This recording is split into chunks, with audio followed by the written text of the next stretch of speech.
how to decrease our biological age, because we can't do with our chronical age no. So మన biological ఏజ్ను తగ్గించుకోవాలంటే ఎటువంటి జీవన శైలిని మనం పాటించాలి? సో అంటే మనము ఓల్డ్ ఏజ్కి వెళ్తున్నప్పుడు, వృద్ధాప్యంలోకి వెళ్తున్నప్పుడు ఆరోగ్యంగా ఉండాలి. అది మనకు కావాల్సింది కదా.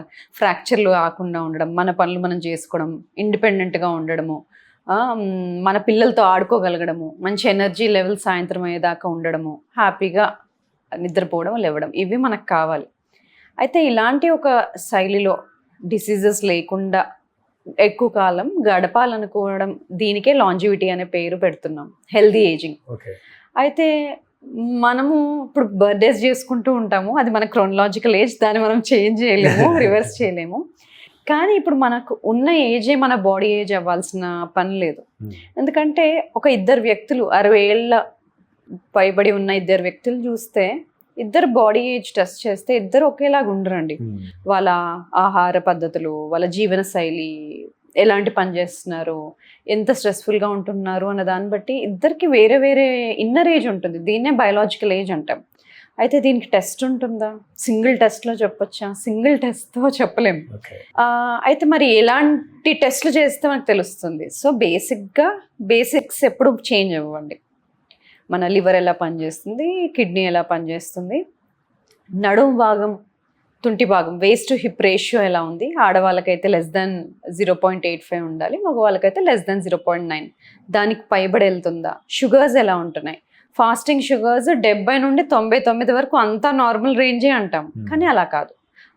84 కన్నా ఎక్కువ ఉన్నప్పుడు, బ్లడ్ షుగర్స్ 84 దాటి పైకి వెళ్తున్నప్పుడు ప్రతి 1 గ్రామ్ పర్ డెసిలీటర్ పెరుగుదలకి ఒక 6% రిస్క్ పెరుగుతుంది.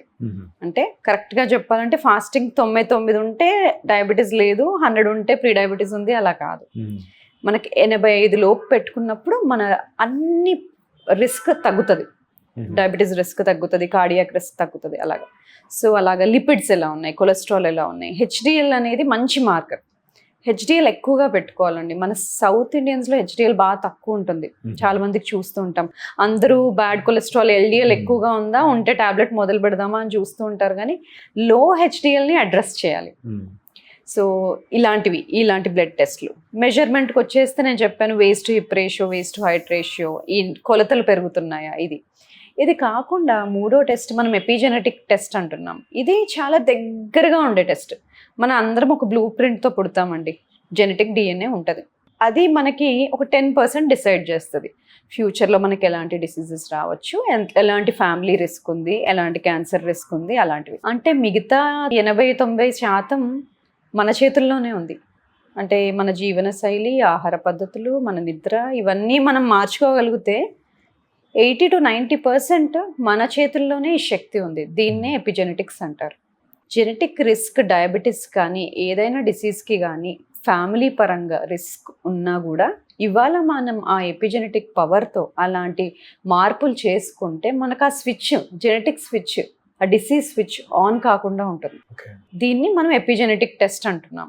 అంటే డిఎన్ఏ పైన జరిగే ఒక మార్పుల్ని తీసుకొని ఎంత మార్పు జరిగితే ఇంత ఏజ్ అని రావటం, దాన్ని బయలాజికల్ ఏజ్ అంటాం.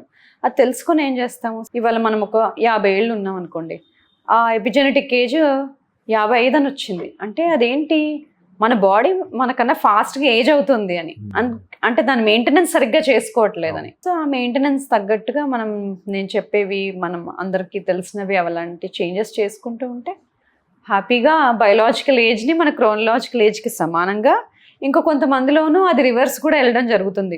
కొంతమంది బయలాజికల్లీ చిన్న బాడీ చాలా చిన్నగా ఉండే వాళ్ళు కూడా ఉన్నారు, యంగర్ ఏజ్. వాళ్ళ సైన్స్తో మనము బయలాజికల్ ఏజ్ని తగ్గించుకోవడం కానీ, ఏజింగ్ని స్లో డౌన్ చేయడం కానీ ఇవాళ పాసిబుల్.